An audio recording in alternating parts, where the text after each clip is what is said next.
10 साल की सजा होते ही मौलाना के नीचे से खिसक गई जमीन। जेल में कैसे कटी पूरी रात जानकर आपके होश उड़ जाएंगे।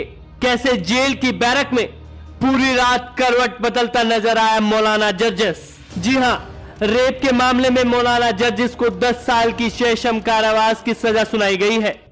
इसके साथ ही 10,000 रुपए का जुर्माना भी लगाया गया है। लेकिन हैरानी की बात यह थी, सजा सुनाए जाने के बाद मौलाना जर्जिस कोर्ट के बाहर निकलते हुए मुस्कुराता हुआ नजर आया था। लेकिन जेल में उसकी एक रात ने उसकी आंखों से आंसू निकाल दिए और एक दिन उसे कितना भारी पड़ा कि वो सारी रात सो नहीं पाया। जेल में उसकी पहली रात कैसी बीती जरा देखिए। जेल सूत्रों के मुताबिक सजा होने के बाद मौलाना जर्जिस अपनी बैरक में परेशान दिखाई दिया। उसके हाव भाव बदल गए थे और वो बेचैन नजर आ रहा था। वो बार बार दीवार की ओर देख रहा था और फिर अचानक फूट फूट कर रोने लगा। मौलाना जर्जिस को खाने में मूंग की दाल, चावल, हरी सब्जी और गेहूं की रोटी दी गई थी। उसने कई देर तक तो खाने को हाथ नहीं लगाया, लेकिन कुछ देर बाद रोते रोते एक रोटी खाई। जमीन पर सोने की वजह से उसे नींद नहीं आई। वो रात भर करवट बदलता रहा। उसे सोने के लिए 2 चादरें और तकिया दिया गया था, लेकिन वो बार बार उठकर रोने लगता। जेल सूत्रों के अनुसार मौलाना जर्जिस ने आधी रात जेल स्टाफ से बातचीत करते हुए फूट फूट कर रोने लगा और बोलने लगा, मैंने कोई गलती नहीं की, या अल्लाह मुझे बचा लो। आपको बता दें, जेतपुरा थाना क्षेत्र अंतर्गत एक मोहल्ले में रहने वाली महिला के अनुसार मौलाना जर्जिस अक्सर बनारस में तकरीर करने के लिए आता था।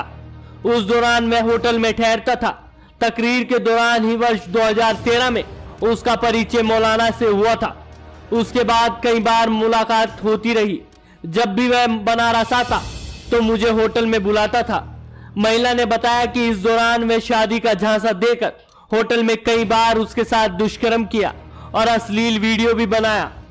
उस वीडियो के आधार पर वह हमेशा ब्लैकमेल करता रहा। जब भी बनारस आता तो दुष्कर्म करता था।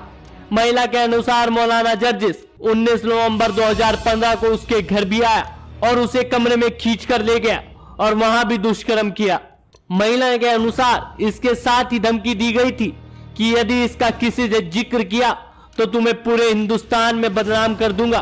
पीड़िता ने 1 दिसंबर 2015 को जेतपुर थाना में मौलाना जर्जिस के खिलाफ दुष्कर्म और ब्लैकमेल समेत कई अन्य आरोपों में मुकदमा दर्ज कराया था। अदालत ने विचाराधीन अभियुक्त मौलाना जर्जिस को दोषी पाया। अधिवक्ता अवधेश कुमार सिंह के अनुसार पीड़िता और 4 गवाहों के बयान साक्ष्य के आधार पर फास्ट ट्रैक कोर्ट ने मौलाना को दुष्कर्म मामले में दोषी करार दिया और 10 साल की कड़ी सजा और 10,000 रुपए का जुर्माना भी लगाया। लेकिन अब मौलाना जर्जिस की एक रात में ऐसी हालत हो गई, वो इस जेल में 10 साल कैसे बिता पाएगा? आपकी क्या राय है? आप भी अपनी राय दीजिए।